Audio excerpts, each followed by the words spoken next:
With Doubtnut, get instant video solutions to all your maths, physics, chemistry, and biology doubts. Just click the image of the question, crop the question, and get instant video solution. Download Doubtnut app today. Hello everyone. So the question is, a uniform chain of mass m and length l hangs on a thread and touches the surface of a table by its lower end. As you can see in the figure, this is the uniform chain which is having mass m and length l, and it is hangs on a thread and it touches the surface of a table by its lower end.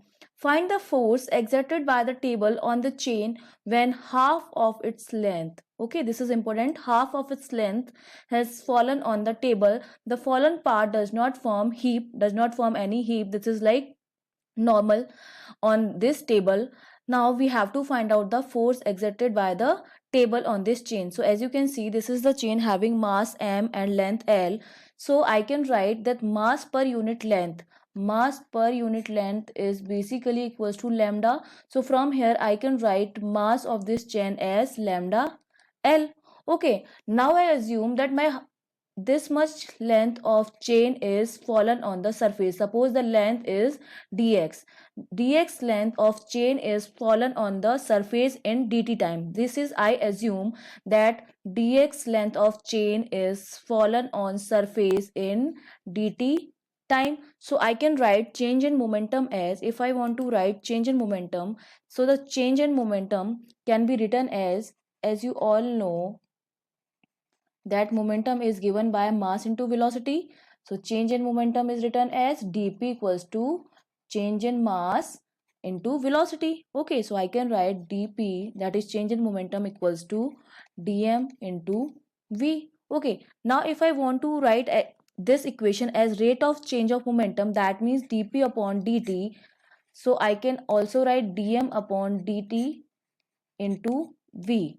Now I already calculated the value of m, that is equals to lambda l. So if I put m as lambda l, so I can write this equation as dp upon dt, that is equals to dl upon dt, lambda outside, lambda l into v. Now dl upon dt is basically change in length or change in distance with respect to time, and that is our velocity. Velocity is basically dx upon dt, that is change in length or change in distance or change in displacement with respect to time.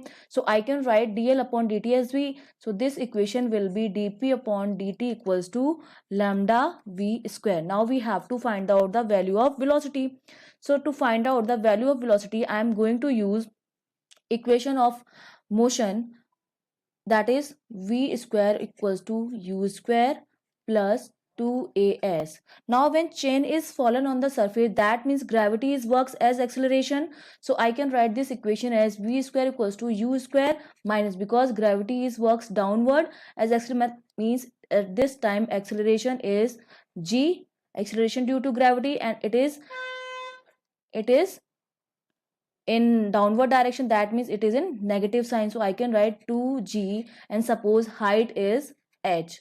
Now initial velocity is 0, so this term is 0. So from here the v is coming out to be 2g and half of the length. In the question I said that this is the important part. In the question they are saying that half of its length, that means value of h is l by 2.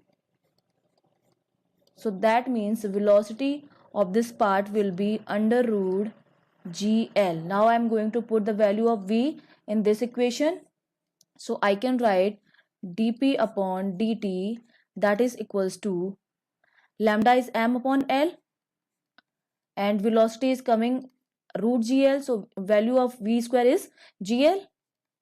That means LL cancel, dp upon dt. Change in momentum is basically force. I can write this as initial force. So initial force is coming out mg. Suppose this is my equation for this is the initial force, that is mg. Now the second force, suppose my chain is on the surface right now and it doesn't make any heap. This is the chain of L by 2 length. Now first force, which is equals to mg. Now the second force is the weight which is acting downwards. And if the length is L by 2, that means mass is also M by 2, because this is the uniform chain. That means if length is L by 2, that means mass is also M by 2. So the second force, basically written as weight of chain lying on table, F2. F2 is basically the weight of chain which is lying on the table, lying on table. And this is written as F2 equals to M by 2G. Now we have, so I can finally calculate the net force. Net force is equal to the F1 plus F2. Net equals to F initial or F1 plus F2. F initial is coming out to be mg and F2 will be m by 2g. So the total net force is coming out to be 3 by 2 mg, or I can also write this as 1.5 mg. This is the net force exerted by the table on the chain which is lying on the surface. The value is 3 by 2 mg, or I can also write 1.5 mg. Okay, thank you. For class 6 to 12, IIT JEE and NEET level. Trusted by more than 5 crore students. Download Doubtnut app today.